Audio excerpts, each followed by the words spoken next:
नमस्कार शेतकरी मित्रांनो, स्वागत आहे तुमचं आपल्या कृषी बाजार भाव या यूट्यूब चॅनलवर. बघा शेतकरी मित्रांनो, आजचे हळद बाजार भाव लाईव्ह या व्हिडिओच्या माध्यमातून आपण बघणार आहोत.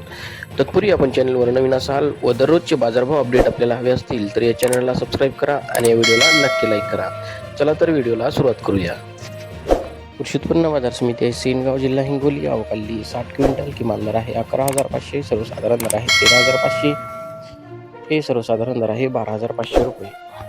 यापुढील कृषी उत्पन्न बाजार समिती आहे मुंबई. अवकाली 118 क्विंटल, किमान दर आहे 16,500, कमाल दर आहे 24,000, सर्वसाधारण दर आहे 20,250 रुपये. यापुढील कृषी उत्पन्न बाजार समिती आहे नांदेड. अवकाली 1700 क्विंटल, किमान दर आहे 11,800, कमाल दर आहे 15,500, सर्वसाधारण दर आहे 13,890 रुपये. यापुढील कृषी उत्पन्न बाजार समिती आहे जिंतूर, जिल्हा परभणी. अवकाली 37 क्विंटल, किमान दर आहे 12,600, कमाल दर आहे 13,751, सर्वसाधारण दर आहे 13,000 रुपये.